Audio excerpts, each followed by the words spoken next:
Pendakwa asal India Zakir Naik berdakwah di Gedung Edutorium KH Ahmad Dahlan, Kota Solo menjadi kota pertama Zakir Naik berceramah dalam rangkaian safari dakwah yang bertajuk Dr. Zakir Naik Visit Indonesia 2025. Kegiatan ini dihadiri lebih dari 7.000 orang dan dibuka untuk umum dari berbagai agama. Peserta non-muslim yang hadir diberikan tempat yang spesial, yaitu bisa duduk di depan, di belakang kursi VIP. Dia pegang kepala saya karena biasa dia pegang saya denger gini. Ya, Zakir Naik datang ke Indonesia 10 Juli 2025 kemarin. Nanti kawan-kawan bisa baca di kompas.com ya. Di sini beritanya lengkap atau bisa cari di media sosial ya. Nah, yang jadi pertanyaan saya di sini adalah kepastian hukum di Indonesia ya. Apakah hukum ini berjalan dengan adil atau tidak? Nah, kita tahu Zakir Naik ini seorang Islam yang di dalam ceramahnya ini selalu yang dibahas adalah Alkitab. Ya, jadi apa bedanya Zakir Naik dengan Saifuddin, Muhammad Kaceh, anak Batak yang saat ini sudah ditangkap polisi dan dipenjara ya. Mereka ini kan orang Kristen yang bahas Al-Qur'an. Ya, apa bedanya Zakir Naik dengan mereka? Ya, Zakir Naik orang Islam bahas Alkitab. Saifuddin, MKC, anak Batak itu orang-orang Kristen yang bahas Al-Qur'an. Ya, apa bedanya Zakir Naik dengan mereka? Kenapa Zakir Naik malah diberi panggung ya? Digelar karpet merah dan boleh masuk ke Indonesia dan bicara di depan umum untuk membahas Alkitab. Tapi di sisi lain, orang-orang Kristen ini ditangkap dan dipenjara ketika mereka bicara Al-Quran. Kenapa terjadi perbedaan ini begitu ya? Nah, jadi ini yang harus dijawab oleh pemerintah ya. Kenapa terjadi perbedaan ini? Kenapa yang satu diizinkan dan yang lain dilarang? Nah, kalau alasannya karena salah benar pembahasannya ya, salah benar ini menurut siapa ya? Salah benar ini kan harus menurut pemeluk agamanya ya. Kalau yang dibahas itu Al-Quran, maka penentu salah benarnya adalah orang Islam.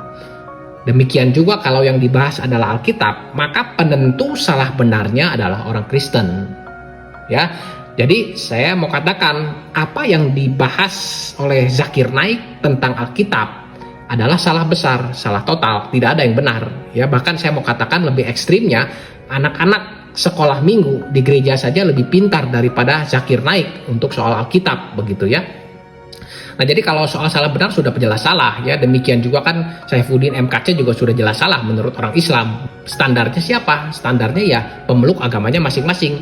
Al-Quran standar salah benarnya orang Islam, Alkitab standar salah benarnya adalah orang Kristen. Kalau dikatakan Zakir Naik ini tidak menghina, hanya membahas sesuai isi kitab, yaitu isi Alkitab begitu. Lalu mereka ini Saifuddin dan kawan-kawan itu menghina, makanya mereka ditangkap.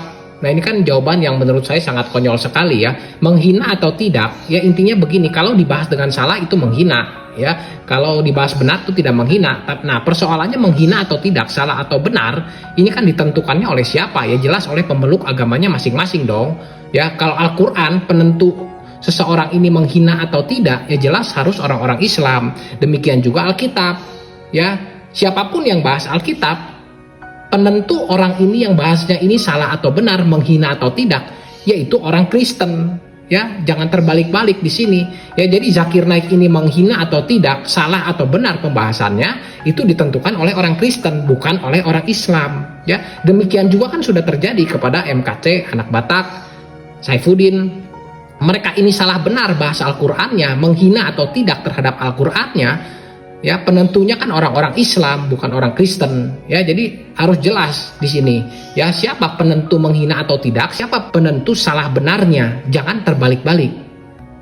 Demikian ya. Nah, pertanyaannya satu saja, kenapa negara ini perlakuannya seperti berbeda ya? Zakir Naik yang jelas-jelas orang Islam bahas Alkitab malah diberi panggung dan boleh bicara di Indonesia ya, sedangkan di sisi lain ada orang Kristen yang bahas Al-Quran malah ditangkap dan dipenjara ya. Itu saja yang harus dijawab oleh negara. Kenapa terjadi perbedaan ya? Kita mempertanyakan keadilannya ya. Jadi yang kita mau, kalau yang satu diizinkan ya, kalau Zakir Naik boleh sebagai orang Islam boleh bicara kitabnya orang Kristen, maka kita juga menuntut hak yang sama sebagai orang Kristen juga boleh bicara tentang Al-Quran di depan umum begitu ya. Jadi kita ini hanya menuntut hak yang sama ya. Nanti kawan-kawan silakan beri tanggapan di kolom komentar. Terima kasih.